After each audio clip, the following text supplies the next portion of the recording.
What's up, guys? This is Tabletop Vibes, and today we'll be talking about Helm Slain by Box of Dice Games. Heck yeah. So if you have ever played D&D, some RPGs, and you want to bring it into like a board game, easy to learn, just amazing time, this is the game for you. So starting off, they already create Character sheets for you. Yeah. So like, it's just I easy. appreciated this. Yes. We've played a decent amount of D&D, but it is nice to have something that starts you off with wisdom, your strength, your class, your armor class, your spells. If you don't ever and never have played those kind of types of games, this makes it easy to jump right in. Also, there will be an app version that helps walk you through different things, play in the game. It's more to come on that. Yeah, it can kind of serve as your virtual game master in a few different instances. Yeah, game master, dungeon master. You're kind of like dungeon crawling. The cool thing is you have a board. There's 9 levels. And you're getting your host of party up to 12. If you wanted to have 12 of your friends play, you can all get together, which would be just a blast, right? We couldn't get 12 for our playthrough, but we got a few. You know, we did a pretty good deal of friends and family. Yeah, which we had a great time playing. I was playing as a wizard. I was an elf wizard, obviously. I mean, who were you? I was a human warrior. Human warrior. I had a sword named Bert. Bert, yes. And I was named Enchant. It was great because, like, okay, so he goes on the front line. There's a battle board where you have initiative based off of the weapon that you're holding. As a wizard, I was last to do things because I cast spells.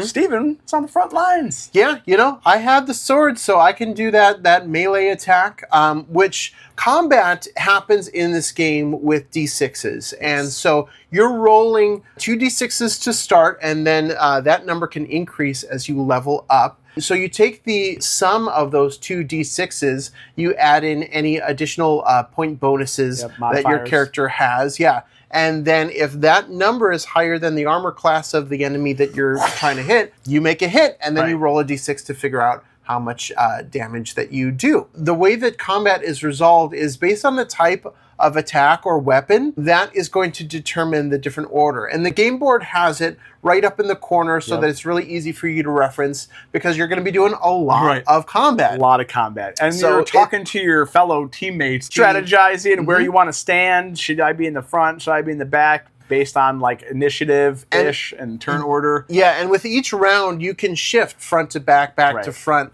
Because when you are going into these rooms, there's a potential, depending on how many people that you have and what you roll, that you're not just going to be fighting one monster, but you could be fighting multiple monsters. And you have an encounter book. Yeah. Also, a monster book. Yeah. Which is full of monsters. It's very comprehensive. It has all sorts of different types of monsters. There's skeleton warriors. Yeah, we got a ton of skeleton warriors coming at us because there might not just be just one. You might mess up on and figure out that there's a plethora of skeleton warriors coming at you. There's dragon. There's literally just tons of different monsters. There's cool little standees that you can use to represent. It gives that like immersiveness, which is just an added touch. Yeah, that was something I really appreciated because so you don't have to feel like it's all happening in your imagination. You've got the standees to kind of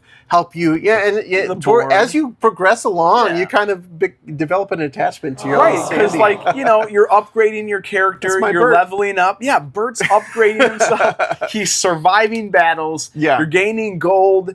You're gaining XP to then like level up, get a better sword, raise your attributes, right? And you feel invested into these characters and into each other's characters because you're like, dude, you need to step it up, Bert. I've been taking all the guys down. You've just been dying on the front lines, right? And so like there's like that fun communicating, like the GM is painting a story and a picture, and like it's a blast, and it brings a lot of people together. And then there's the monsters, there's encounters. And then if that's not enough, you get past level 1, which is like, hey, let's walk you through it. Let's get through level 1 out of 9. And you clear all the rooms, which we'll go into. Yep. And then you get Winds of Fate cards. These things are just challenges, blessings, not good things. And they just throw a fun twist to keep it fresh in the game. Yeah. So let's back up a little bit and give you a little bit of an overview of how you navigate around. Right. Because unlike other RPGs, this has a board where you can kind of traverse, envision, where your party is going to be traversing throughout this dungeon crawl. So as you are moving about, you can roll a d6 to figure out how many squares you can move, and you're either going to land in a room, which is going to begin an encounter where you can kind of have a little preparatory phase where you can drink any potions, cast any spells that are going to help the group throughout the course of combat. It's needed. Or you're going to end in a hallway. Now, if you end in a hallway, there's still a chance that you could have an encounter. Yeah, you get to roll the cool fun dice with the... Yeah, it's a red die. It has a 1 in 6 chance of landing on an encounter. There's a little skull icon on one of the sides. Right. So there's a chance that you could be doing more fighting than you even bargained for.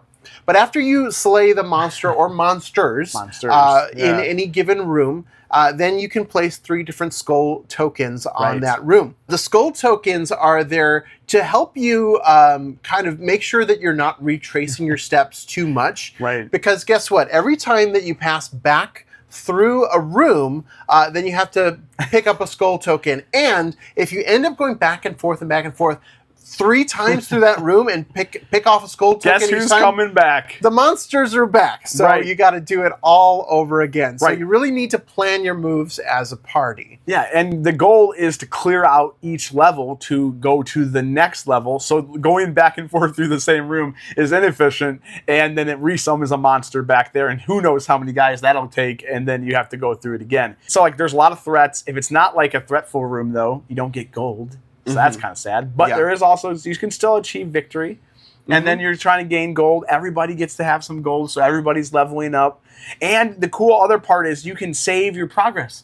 Yeah, so included in the box is a sheet that you can use to fill out. If you ever need to pause the game, it's got a replica of the board. You can fill out, okay, how many skull tokens were on each one of these rooms. And then if you did clear out, let's say your party clears a level, you can notate what date that was cleared. And it kind of becomes this living log of as you kind of progressively go on this campaign, traverse through all these 9 levels, which could take 30 to 40 hours to finally finish all of these levels as things get progressively more difficult.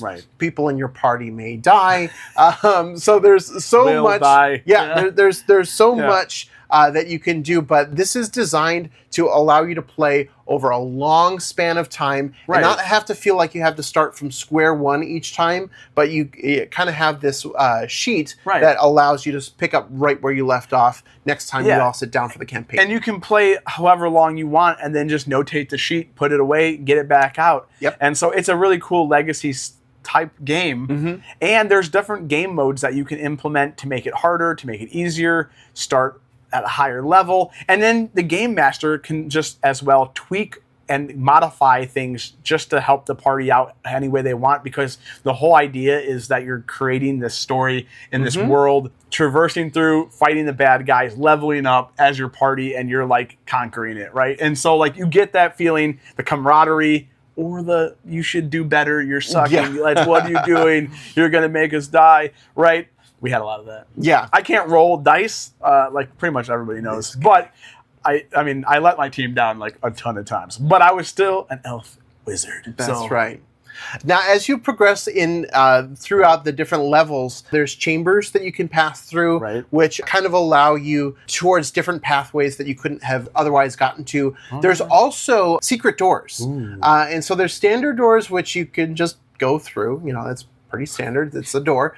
There's also a secret door where you have to roll to see if you make it through the secret door. So there's this other die that has 3 faces on it with a little eyeball. It's a blue die with 3 eyeball faces. They did not let me roll this die. No. Not at all. So you get a 50-50 shot. If you land on one of the eyeball faces, then guess what? You get to make it through the secret door into the room that you want to go into. If you land on a blank face, well, you are stuck in the hallway, and then guess what? You got to roll that red one again, and you've got that 1 in 6 chance of having that random encounter. So there's all sorts of of different mechanics that keep the game fun and interesting Right. as you go through. And again, the game gets more difficult, but if you are leveling up your own equipment, if you're getting different spells, different weapons, Yeah. etc., then it keeps it fresh each time that you start a new level. Yeah, and so like there's cleric spells, there's wizard spells for if you're playing the wizard class, the cleric spells for the cleric class, and then after the end of level 9 and you beat it, there's called victory cards, and we'll show like one or two. We don't want to spoil it. Don't too want to much. give too much away. 100%. But like when the next time you play, they're kind of like conditions for the next game. Yeah. Which makes it even more fun because now you have another twist on top of the Winds of Fate cards. And if you choose a different character and with a different armor class and different types, and like you can do this for like as long as you like, or you can go and create your own character from scratch. Yep. There's that ability as well. So there's just infinite replayability. It's fun. And what more can you ask for? If you're ever looking for a high player count game Right. where you get to use your imagination, roll dice, have Kill combat, monsters. this is the game for you. Right. Let us know in the comments what kind of weapon you would take into Helm's Slain. I'm gonna go with the staff because I'll be a wizard probably there. Yeah, I would have not just one sword, but two swords. Okay. So I could or a really- flashlight. Yeah. I'm just back there shooting, lighting it up. But yeah, let us know what you would choose if you were in and had to traverse through all these encounters, and would you survive? This is Helm Slain. It's coming to Kickstarter super soon, so keep a lookout. The link will be in the bio. And as always, we're Tabletop Vibes. Don't make sure you like and subscribe. And we appreciate you, and we will check you next time.